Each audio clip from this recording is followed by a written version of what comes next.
Assalamualaikum warahmatullahi wabarakatuh. Salam sehat dan salam sejahtera untuk kita semua.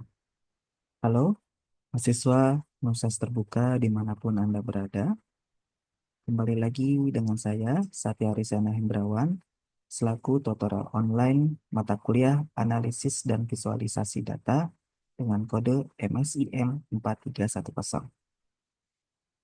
Pada kesempatan ini, di aktivitas kegiatan belajar 9, kita akan belajar mengenai materi analisis regresi. Izin saya share materi agar kita dapat memahami materi dengan baik. Oke,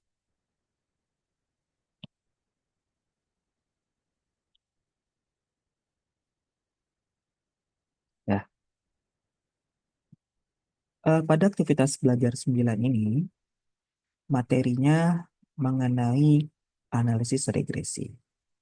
Jadi, sebelum kita masuk ke dalam materi, saya izin sampaikan tujuan pembelajaran aktivitas belajar 9 ini. Tujuannya yaitu agar mahasiswa mampu dapat menjelaskan pengertian dasar analisis regresi. Kedua, mahasiswa mampu eh, melakukan analisis dengan teknik analisa regresi. Kemudian yang ketiga, mahasiswa mampu dan menganalisis eh, teknik analisis regresi dengan menggunakan aplikasi R. Oke. Ya, jadi apa itu eh, regresi gitu ya? Jadi regresi ini merupakan eh, suatu metode di dalam statistika ya, rekan-rekan semua ya.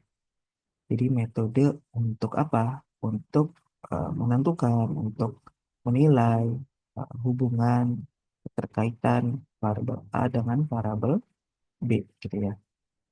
Atau lainnya, pengertian lainnya, ini untuk menentukan hubungan sebab akibat antara variabel satu atau lebih variabel lain gitu ya. Jadi sebab akibat itu bisa disebabkan oleh dua variabel, bisa diakibatkan lebih dari dua variabel seperti itu ya. Nah, di dalam regresi nanti kita akan mengenal ada variabel X, ada variabel Y ya. Jadi variabel X itu merupakan variabel sebab atau penyebab ya. Eh, di mana nama lainnya dia bisa sebagai variabel penjelas, kemudian variabel independen atau variabel bebas. Kemudian berikutnya ada variabel Y gitu ya. Variabel Y ini dia merupakan variabel akibat ya, di mana nama lainnya itu variabel dependen atau variabel terikat ya. Jadi nanti ketika rekan-rekan semua ketika melakukan penelitian akan menentukan ya hubungan variabel A dengan variabel B atau parameter A dengan parameter parameter B ya. Nah, teknik yang mungkin bisa digunakan yaitu dengan teknik regresi. Jadi kita akan eh, menguji suatu hubungan variabel A dengan variabel B atau parameter A dengan parameter B gitu ya. Seperti itu tergantung rekan-rekan semua menuliskan di dalam penelitian itu seperti apa gitu ya. Umumnya seringnya menggunakan kalimat variabel ya, seperti itu.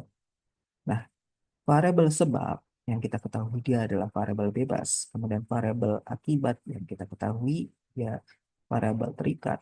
Ini merupakan variabel acak. Maksudnya apa? Gitu ya. Jadi misalnya kita punya suatu data gitu ya, karena semua. Jadi data itu eh, diperoleh dari sebuah pengamatan. Anggap aja datanya itu ya ada 200 gitu ya. Nah, kita lakukan eh, pengambilan gitu ya, pengambilan sampel saja gitu ya terkait data yang kita akan gunakan seperti itu. Kalau kita menggunakan 200-200-nya ya persilakan terkait waktu juga gitu ya. Nah, dari 200-nya kita ambil secara acak ya, yang mana yang sebagai variabel sebabnya yang mana menjadi variabel akibatnya seperti itu, ya. Nah, makanya disebut dengan seringnya variabel acak. Lalu kemudian di sini ada pengertian eh, mengenai analisis regresi. Jadi, dia merupakan metode statistik ya yang paling banyak dan paling sering digunakan oleh para peneliti, para dosen yang sedang melakukan penelitian atau mahasiswa seperti itu. Jadi, analisis regresi ini digunakan untuk eh, memprediksi, untuk menilai hubungan variabel satu dengan variabel lainnya seperti itu. Misalnya, ada sebuah case gitu ya, ada perusahaan minimarket. Dia melakukan apa namanya sebuah riset gitu ya terhadap penjualan suatu produk dengan biaya iklan yang dia keluarkan setiap bulannya, gitu ya. Nah, perusahaan minimarket ini memiliki cabang di beberapa kota besar, gitu ya, seperti eh, di daerah Jawa Tengah, itu misalnya ada di daerah Semarang, Kudus, Pati, gitu ya. Kemudian di daerah Barat itu ada Bogor, Bandung, Cirebon, gitu ya. Atau yang ke arah timur itu ada Malang, Surabaya dan sebagainya, gitu ya. Nah, setiap kota ini itu eh, apa ya menghasilkan sebuah pendapatan, gitu ya. Pendapatan dengan satuan dolar. Kemudian setiap kota juga melakukan pengeluaran biaya untuk apa? Untuk iklan, gitu ya. Diketahui iklan eh, iklan si perusahaan minimarket ini dia apa ya menaruh iklan atau mengiklankan produk-produknya tersebut di beberapa kayak tempat campaign gitu ya, tempat iklan seperti radio, televisi, dan koran seperti itu. Nah, jadi di sini si tim research di perusahaan itu dia sudah melakukan tabulasi gitu ya dengan table ya. Dia sudah merekap di daerah kota Yogyakarta misalnya. Biaya iklannya itu sebesar 16,5 dolar ya. Kalau kita hitung dolar saat ini mungkin anggap saja 17.000 misalnya ya. Nah, itu dikalikan saja gitu ya. Kemudian begitu juga dengan penghasilan seperti itu.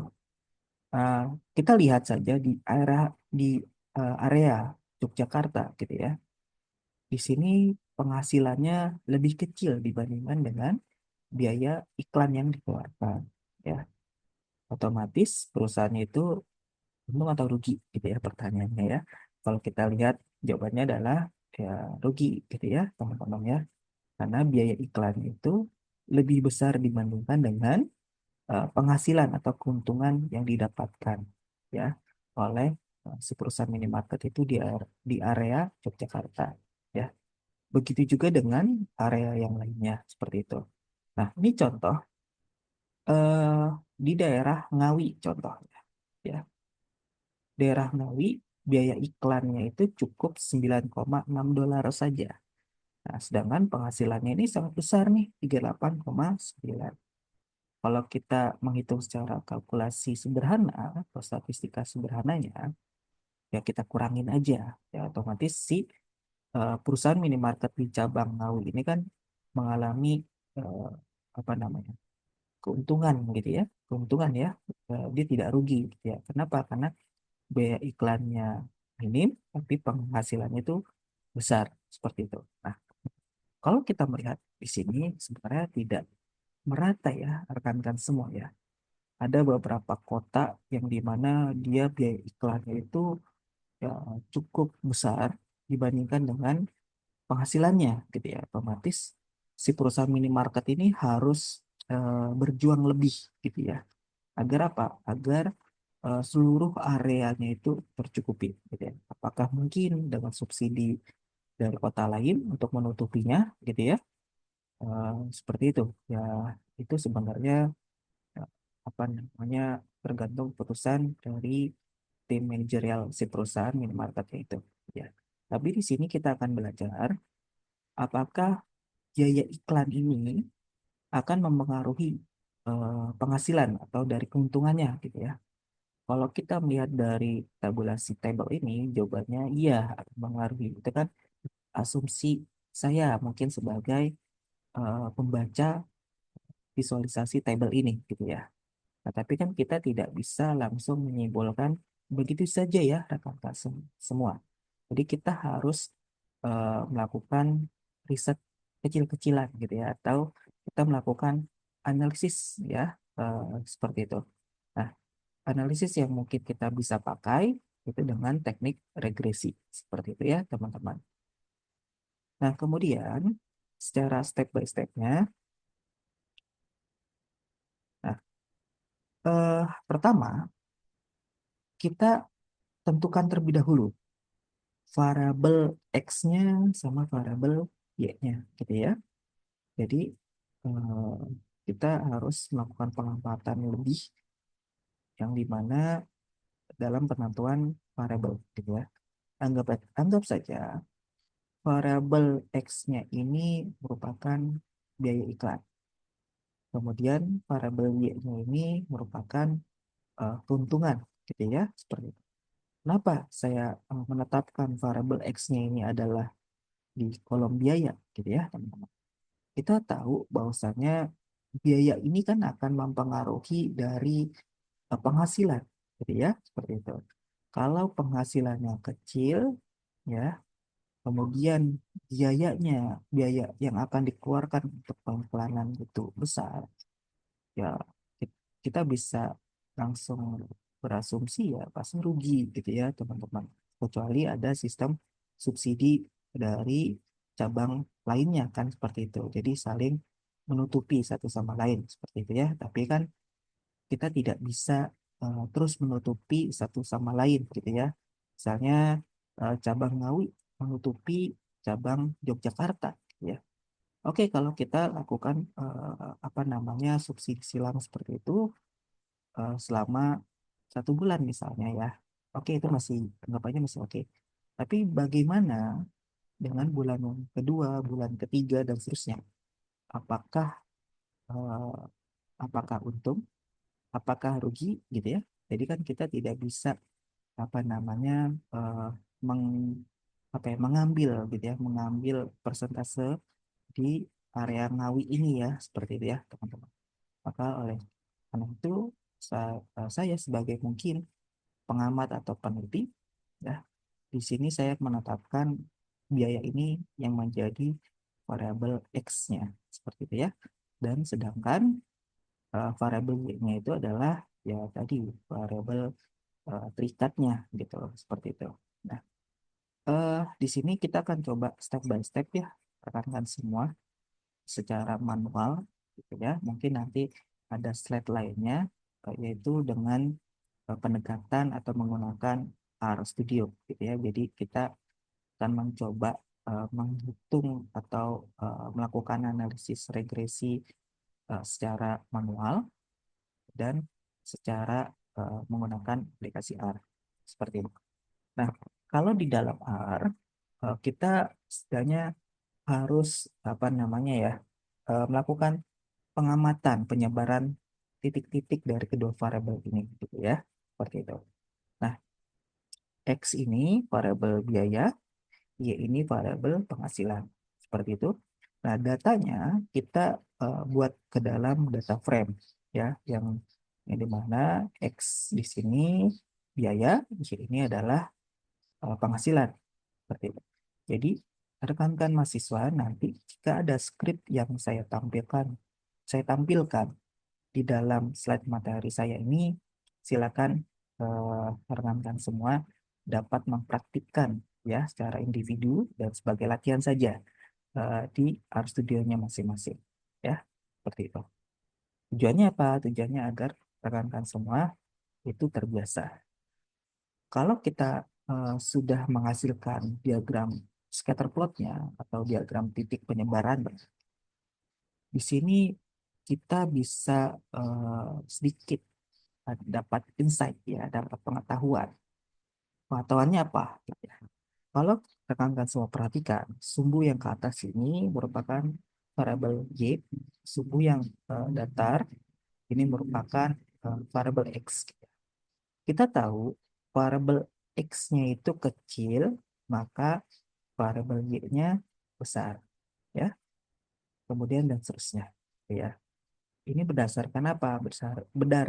Berdasarkan dari sebaran si tabel tadi, gitu ya. Seperti itu. Nah, kalau X-nya besar, Y-nya kecil, gitu ya. Jadi, kalau di tabel itu kan, kalau kita flashback materi sebelumnya, slide sebelumnya, di sini Ngawi contohnya ya. Ngawi itu kan X-nya atau variabel biayanya kan kecil. Kemudian variabel Y penghasilannya besar gitu ya. Nah, nanti dari data-data ini ya dia akan dilakukan penyebaran ya, penyebaran atau eh, kita sebar menggunakan diagram scatter plot gitu. Nah, dari sini ya kita akan membuat suatu apa namanya ya, estimasi gitu ya. Suatu estimasi di mana apakah variabel X akan mempengaruhi variabel Y, apakah variabel X tidak mempengaruhi variabel Y, ya, seperti itu ya. Dengan apa? Dengan persamaan regresi gitu ya, dengan teknik analisis regresi itu gitu ya. Seperti itu. Nah, kita akan menghitung secara manual. Oke. Langkah pertama yaitu dengan teknik eksplorasi dan konfirmasi. Ya, eh, eksplorasi ini si variable X yang biaya tadi ya itu pertama diurutkan dulu ya dari yang terkecil sampai terbesar ya atau sebaliknya dari terbesar sampai terkecil seperti itu. Dan jangan lupa itu dipasangkan dengan urutan si variabel Y-nya ya.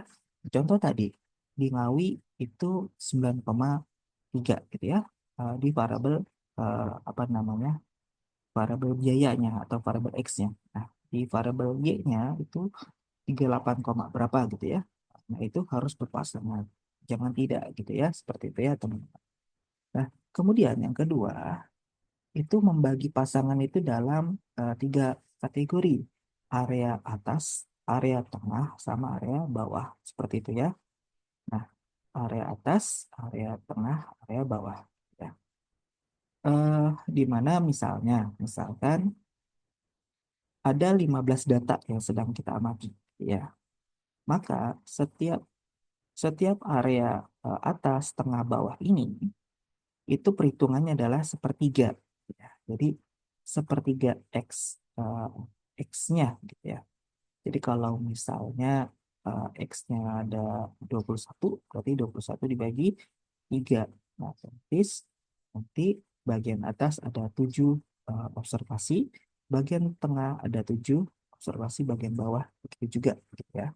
Nah, karena di sini datanya nya 15, maka setiap area atas, tengah, bawah ini masing-masing itu mendapatkan 5 data observasi gitu ya. Dan jangan lupa diikuti dengan pasangan si variabel si Y-nya gitu ya. Seperti itu ya. Nah, kemudian kita sudah melakukan pengurutan. Contohnya seperti ini gitu ya, teman-teman. Kita bagi nih misalnya ada area bawah, ada area tengah, ada area atas seperti itu. Kalau bawah di sini mungkin yang dimaksud adalah nilai yang terkecil terlebih dahulu gitu ya. Ini diurutkan. Tengah itu nilainya medium. Kemudian nilai atas itu adalah nilainya yang biayanya itu tinggi. Seperti itu. Nah, begitu juga dengan variabel Y-nya. Kalau bisa berpasangan gitu ya. Seperti itu. Jadi saya sampaikan kalau Ngawi itu 9,6 maka pasangannya 38,9 gitu ya. Jangan sampai pasangan ini dipisahkan seperti itu. Karena ini berdasarkan sebuah pengamatan yang diambil di lapangan gitu ya. Jadi datanya ini jangan dimanipulasikan seperti itu ya, teman-teman. Nah, setelah dilakukan pengelompokan berdasarkan area bawah, area tengah, area atas ya, maka langkah selanjutnya itu akan menghitung gitu ya. Jadi setiap area bawah, tengah, atas tadi kita akan mencari nilai median areanya masing-masing gitu ya. Seperti itu, baik itu di variabel X ataupun variabel Y-nya ya. Nah, ingat median itu merupakan nilai tengah gitu. Eh, kita perhatikan variabel bagian bawah di variabel X gitu ya. XB ini merupakan variabel X bagian bawah gitu ya. Ini datanya sudah terurut nih. Ada 7,3, 8,9 sampai 11,3. Maka nilai mediannya ini merupakan nilai tengah. Nilai tengah dari sebuah urutan datanya itu gitu ya. Nilainya apa? Nilainya adalah 9,6 ya. 9,6. Nah, sedangkan untuk variabel Y bagian area bawah sama itu menggunakan teknik median. Nah, ini didapatkan 31,2. Oh, bisa 31,2. Kalau kita perhatikan datanya ya, teman-teman semua ya. Ini kan sebenarnya 7,3 itu pasangan dengan 35,9, 8,9 dengan 23,2 gitu ya. Itu kan berdasarkan pengamatan tabelnya. Tapi di sini kita ingin mencari nilai mediannya ya. Tidak apa-apa. Kita urutkan terlebih dahulu dari angka yang terkecil menuju angka yang terbesar.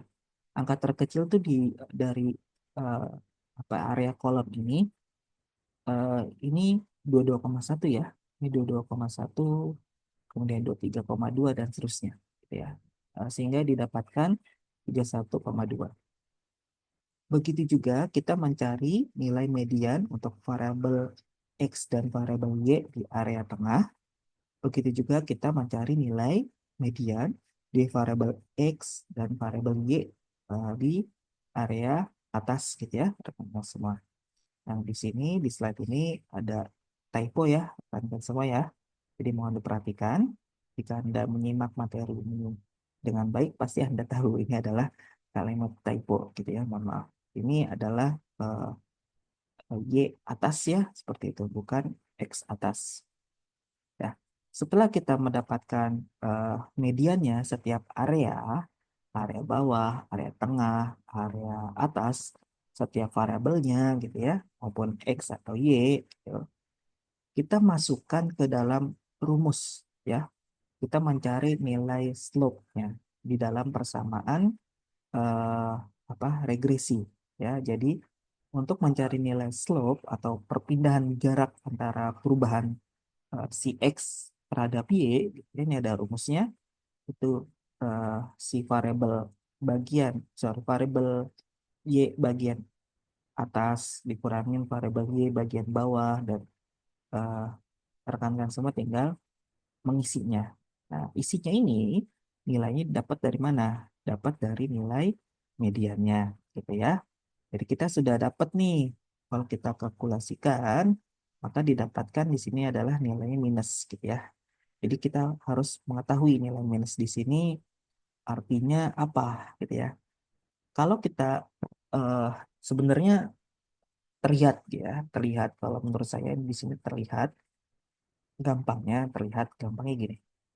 Karena di sini minus, karena minus ini akan mempengaruhi sekali ya, mempengaruhi sekali si variabel Y-nya. Artinya apa? Artinya variabel biaya ini sangat mempengaruhi dengan keuntungannya nantinya, gitu ya. Kenapa? Karena ya banyak sekali tabel data tadi ya, data di dalam tabel tadi, ada beberapa kota yang mengalami defisit atau rugi terhadap biaya yang dia keluarkan ya. Nah, itu sebenarnya terjawab sebenarnya gitu ya dari nilai slotnya ini gitu ya teman-teman. Tapi ya alangkah baiknya kita bisa menyimak ya step by step ya dari eh, perhitungan manual ini seperti itu. Nah, kemudian langkah berikutnya kita mencari nilai konstanta A-nya ya dengan rumus ya seperti ini ya. Jadi teman-teman untuk belajar ini jangan lupa dicatat ya, kemudian dilakukan perhitungan manual Agar apa? Agar apa yang teman-teman catat itu bisa terekam di kepala kita. Seperti itu ya. Saya pun dulu sampai saat ini sebenarnya. Sampai saat ini saya belajar itu selalu menulis di buku atau di catatan gitu. Tujuannya apa? Tujuannya itu akan bisa kita ingat gitu ya. Kalaupun kita lupa, kita tinggal buka catatannya. Kan seperti itu ya teman-teman. Kecuali kalau misalnya teman-teman dianugerahi dengan pengingatan yang kuat gitu ya. Itu bagus seperti itu. Tapi kalau kita menyadari kalau kita tidak memiliki kemampuan pengingat yang kuat, gitu ya, alangkah baiknya kita catat seperti ya. Ya, kalau saya pribadi, saya tergolong short term memorize gitu. Artinya saya memiliki jangka ingatan yang mungkin apa namanya kurang gitu ya. Maka solusinya itu adalah saya catat, saya tulis di dalam sebuah buku catatan saya, dan saya tulis di lembar kerja saya dan seterusnya. Tujuannya apa? Tujuannya untuk mengingat gitu ya, teman-teman. Nah, kita mencari nilai konstanta A-nya ya dengan persamaan rumus seperti ini. Ini ada konstanta A bagian atas, konstanta A bagian tengah, konstanta A bagian bawah gitu ya. Kita mencari setiap area area atas, tengah, bawah, kita cari nilainya ya.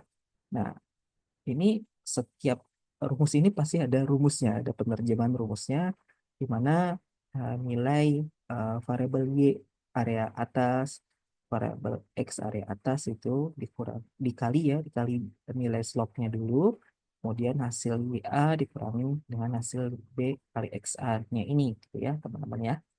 Nah, sehingga ini nilainya tinggal kita substitusi aja dari hasil yang kita sudah dapati eh, sebelumnya ya.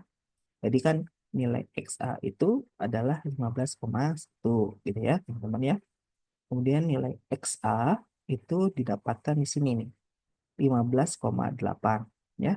Jadi nanti 15,8 dikali ini ya. Nah, nanti hasilnya berapa? Kemudian 15,1 ini baru ditambah dengan hasil yang ini. Seperti itu ya, teman-teman ya. Nah, maka ini didapatkan nilainya adalah 56,12903.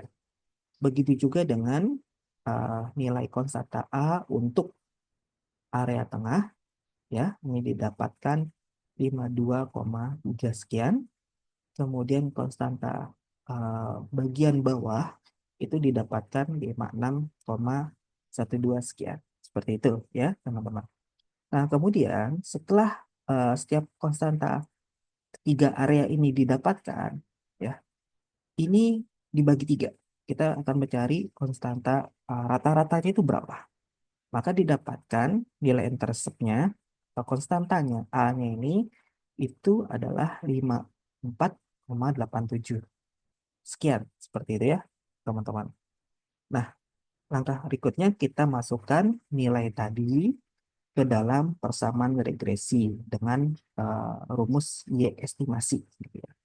Jadi Y topi ini merupakan Y estimasi sama dengan nilai rata-rata konstantanya ditambah nilai slope-nya dikalikan dengan variabel X-nya gitu ya. Di sini ingat merupakan variabel X-nya, bukan nilai median X-nya. Jadi nilai variabel X-nya ya, seperti itu. Nah, kemudian langkah berikutnya kita substitusi kita substitusi gitu ya, mohon maaf, jadi saya sebutnya substitusi gitu ya. Jadi kita substitusi variabel x-nya ini ke dalam persamaan rumus ini gitu ya. Jadi setiap baris ya, x 7,3, 8,9, 9,6 dan seterusnya sampai 19,1 ini kita substitusi ke dalam persamaan si Y estimasi ini gitu ya. Nah, sehingga didapatkan nilai Y estimasi itu dari mana? Dari sini nih, dari persamaan ini ya. 35,916 ya. Kemudian 31,761, kemudian 29,943 dan seterusnya ya. Nah, setelah teman-teman mendapatkan nilai Y estimasi ini, silakan teman-teman ubah ke dalam bentuk tabulasi seperti ini ya, ke dalam tabel ya. Tadi kan tabel sebelumnya kita sudah dapati uh, sudah kita ketahui ya, sudah kita ketahui variabel X-nya, kemudian variabel Y-nya, ya. Kemudian ditambahkan kolom baru yaitu adalah Y estimasi, ya, teman-teman. Kemudian langkah selanjutnya, setelah kita mendapatkan nilai Y estimasinya, ya, di sini kita akan mencari nilai selisih, ya, dari apa? Dari variabel Y dikurangi dengan variabel Y estimasinya, seperti itu, ya. Nah, eh, di sini rumusnya seperti apa? Rumusnya tinggal dikurangi saja. Variabel Y dikurangi dengan variabel Y estimasi. Ya, pada baris pertama kita tahu nilai variabel Y-nya itu 35,9. Kemudian variabel Y estimasinya itu 35,916. Ya, rekan-rekan semua ya. Nah, kita kita kurangi gitu ya, 35,9 dikurangi dengan 35,916. Nah, ini didapatkan minus 0,016 ya. Di sini sudah minus gitu ya. Kenapa? Ya, yaitu sebenarnya apa namanya ya, tergantung nilai slope-nya juga ya tadi ya, teman-teman ya. Seperti itu. Nah, ingat di sini dikatakan eh, jikalau hasil nilai selisihnya itu mendekati dengan nol, ya, mendekati dengan nol, maka modelnya baik ya, rekan-rekan semua ya, seperti itu. Kalau kita tahu di dalam sumbu kurva gitu ya, anggap aja ke atas itu adalah Y positif, X ke kanan itu merupakan X positif, kemudian X ke kiri itu adalah X negatif, Y ke bawah itu adalah Y negatif, kan seperti itu ya rekan-rekan semua ya. Di sini kalimatnya adalah mendekati angka nol. Artinya yang menuju angka nol, yang menuju angka nol, menuju angka nol, menuju angka nol. Seperti itu ya. Nah, jadi eh, yang mana yang paling mendekati dengan angka nol seperti itu ya. Nah, sebenarnya ya kita tinggal mencari ya nilai rata-ratanya aja mungkin gitu ya. Dari kita kalkulasikan semua ini didapatkan yang 17,55 ini, kemudian kita cari rata-rata yang kita bagi gitu ya, misalnya. Nah, misalnya apakah nilai ya hasilnya dengan mendekatin satu atau tidak seperti itu. Di sini ya, setelah kita melakukan pengamatan, nilai selisih variabel X dikurangi dengan nilai variabel Y estimasi ya itu tidak terlalu besar ya, maka model dikatakan cukup baik ya, dikatakan model cukup baik untuk memprediksi penghasilan yang diperoleh biaya iklan yang akan dikeluarkan. Artinya apa? Artinya di sini variabel X-nya itu sangat mempengaruhi ya. Artinya biaya iklan itu sangat mempengaruhi dari penghasilan ya. Sebelum kita melakukan analisis regresi gitu ya, kita kan sudah berasumsi ya di awal tadi kalau ya lihat saja di kota Yogyakarta ya, kalau kita flashback ke slide sebelumnya, kita flashback slide sebelumnya. Oke, nah di Yogyakarta ini gitu ya, di baris pertama ini ya, rekan-rekan semua ya, kita sebenarnya pengamatan kita gitu ya, kita berasumsi ya, kita berpendapat biaya iklan di sini kan sangat besar ya, terhadap apa? Terhadap penghasilan gitu ya. Yang tadi saya sampaikan, berarti dalam satu bulan itu ya tidak ada keuntungan bagi perusahaan di cabang Yogyakarta gitu ya. Nah, agar dia bisa hidup ya di cabang Yogyakarta ini bisa hidup gitu ya. Otomatis kan dia harus sistem subsidi dari kota cabang lainnya gitu ya. Kenapa? Karena mungkin ada biaya yang harus dikeluarkan juga selain biaya iklan. Mungkin biaya operasional, kemudian biaya kerusakan. kemudian biaya untuk bayar karyawan dan seterusnya gitu ya, dapat dari mana? Pertanyaan gitu ya. Apa kita bisa mengandalkan penghasilan satu area saja kan? Tidak ya. Maka ini kita subsidi sistemnya. Nah, kemudian dari sini kita amati kalau kita ini dikurang ini ya atau sebaliknya penghasilan dikurang biaya pasti minus ya. Nah, kemudian begitu juga di Kota Kudus. 15,1 kurang 19, ini pasti minus. Kemudian di sini juga sama, 14,7 dikurangi juga minus gitu ya. Nah, jadi ada beberapa kota yang di mana itu minus ya, rekan-rekan semua ya, seperti itu. Nah, ini eh, artinya dia harus dilakukan subsidi dari kota-kota lainnya.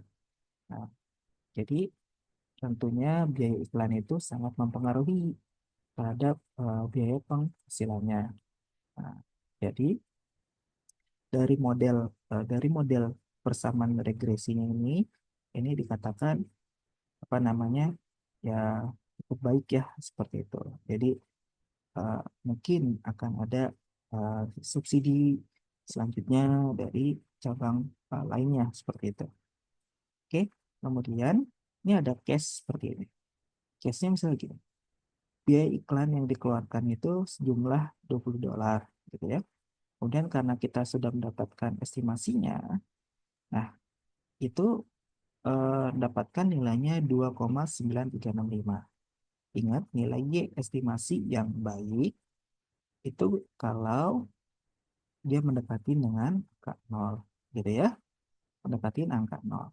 Karena nilainya di sini besar gitu ya, nilai di sini besar, maka di sini dari case yang di atas kita dapat menyimpulkan gitu ya. Jadi semakin tinggi biaya iklan yang dikeluarkan justru akan mendapatkan kerugian. Itu kesimpulannya seperti itu. Eh, Kayak gitu ya rekan-rekan semua. Jadi di mana si perusahaan-perusahaan terutama untuk di daerah tadi ya, di daerah Yogyakarta contohnya, dia harus mencoba menggunakan teknik pengiklanan dengan cara lainnya ya. Karena sekarang ini sistemnya sudah digitalisasi menggunakan internet, ya solusi terbaik untuk meminimkan biaya iklan gitu ya. Ya bisa saja si perusahaan di cabang Yogyakarta ini membentuk satu tim, mungkin adalah tim media sosial, tujuannya untuk mengkampanye, untuk menginformasikan produk-produk yang dijual di cabang Yogyakarta itu, kan seperti itu. Tujuannya untuk apa? Tujuannya untuk meminimkan biaya iklan. Ya, walaupun di media sosial juga ada apa ya, uh, ada apa ya biar cepat itu bisa kita iklankan gitu ya di media sosial. Jadi kita misal menggunakan Google AdSense gitu ya, atau mungkin dengan Instagram yang sifatnya uh, pengiklanan. Nah itu juga benar bayar juga. Tapi setidaknya kita harus merubah style gaya iklan kita ya yang mungkin dari konvensional jadi modern gitu ya.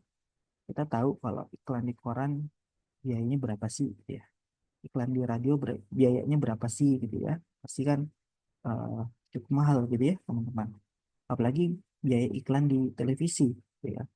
Sepaman saya biaya iklan televisi itu kalau rate jam penontonnya lagi high gitu ya, posisinya lagi high, lagi tinggi gitu ya, itu biaya iklannya juga lumayan tuh ya, lumayan tinggi juga ya, dibandingkan kita melakukan biaya iklan di televisi jam-jam malam gitu ya, jam 12, jam setengah 1 pagi gitu ya. Pertanyaannya siapa nonton iklan kita kan gitu ya. Nah itu salah satu cara untuk minimumkan biaya iklan dengan apa? Dengan memanfaatkan internet seperti itu ya, kan semua. Oke, mungkin itu yang bisa saya sampaikan di dalam slide materi ini ya. Eh, Materi ini saya ambil di dalam buku modul BMP Analisis dan Visualisasi Data dengan kode MSIM 4310. Kemudian ada beberapa materi yang saya ambil dari prodi statistik, materinya mengenai analisis regresi, dan begitu juga ada materi yang saya ambil dari LMS pada Kemdikbud mengenai analisis regresi sederhana, ya rekan-rekan semua. Mungkin eh, itu yang bisa saya sampaikan di materi aktivitas 9 ini, ya. Jika ada yang ingin ditanya, silakan dapat menghubungi ke email saya yang tertera di eh, e-learning, gitu ya, teman-teman, seperti itu. Nah, eh, pada video berikutnya, saya akan mencoba menjelaskan materi dengan pendekatan R untuk teknik analisis regresi. Seperti itu ya, teman-teman.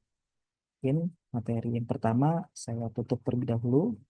Ya, Assalamualaikum warahmatullahi wabarakatuh.